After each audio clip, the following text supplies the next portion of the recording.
uno munsi turabaganiriza ku bintu bijanye n'iyerekwa kurwaruka.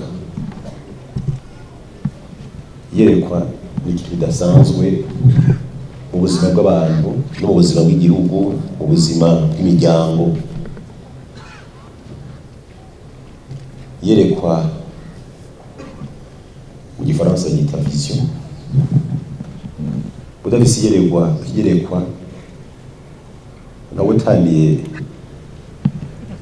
nuko igitungwa, kuko Imana yari umuntu mu ishusho yayo mu bwenge budasanzwe, kandi urinze uvuka nuko Imana ifise umugambi kuri wewe utegerezwa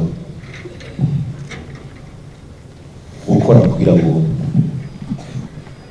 Imana inezerwe. Ugiye mu ishuri murandika mu ishuri ibiharuro, igifaransa, icongereza, matematike, ariko mukibagira ikintu gikomeye cyane, burya ikintu cyitwa ijambo ry'Imana riri hejuru y'ibindi byose byakwisi. Kandi Imana yafise umuco wo kwandika. Tujye kuraba ijambo ry'Imana, iminsi yose wasanga Imana ibintu byose by'inkoramutima yaravyandika, nta kintu kimwe atandika. Nicyo tumena mu ibintu bijanye n'Imana nibyo gushaka umuzirikanye mukandika, kuko umutwe w'umuntu ribagira ari byo wanditse naho bija. Muri barashagiye Mose, Imana imuhamagara ku musozi Sinayi, yagenda kumara iminsi 40 yisonzesheje, bari kuba baraganira n'Imana. Kubera ko Imana yari izi neza yuko bashobora kwibagira, yashimuha ivyanditswe ku bisate bibiri by'amabuye, ategenda bitware kugira ngo uvyibagire. Namwe rero umurangabo kayamugabanya Kayanza mudakunda kwandika byo mu ishuri gusa, mugaye ijambo ry'Imana mu byandiki. Iyo ni ngwara ikomeye cyane, kandi ni rwa butunzi bukomeye cyane.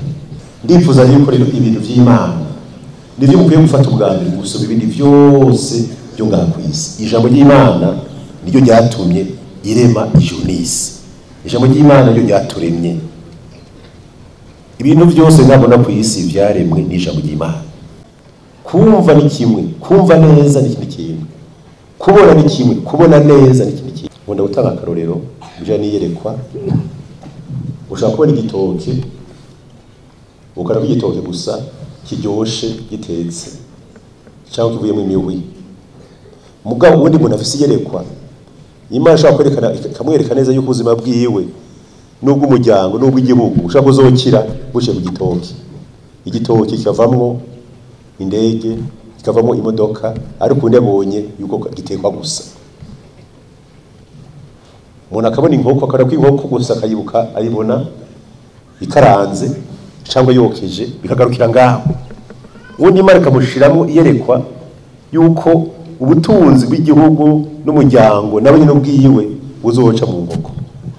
Murumva rero abantu bagira amaso ndabana kumwe. Kubera iki? Amaso afatanye n'ubwenge, ubwenge nabwo buva ku Mana. Ijambo ry'Imana tubwira ngo uko bahoraho ryo tanguriro y'ubwenge. Kubona ni kimwe, gutabura n'ikindi kintu.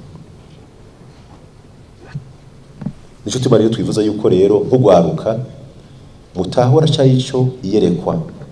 Twaraze mu ijambo ry'Imana twarabonye abantu benshi bagize iyerekwa bidasanzwe, duhere cyane cyane ku muntu yitwa Dawidi, tukaja ku muntu yiswe Nowa, tukaja ku muntu yiswe Yosefu, tukaja kuri Salomo, umwami Salomo.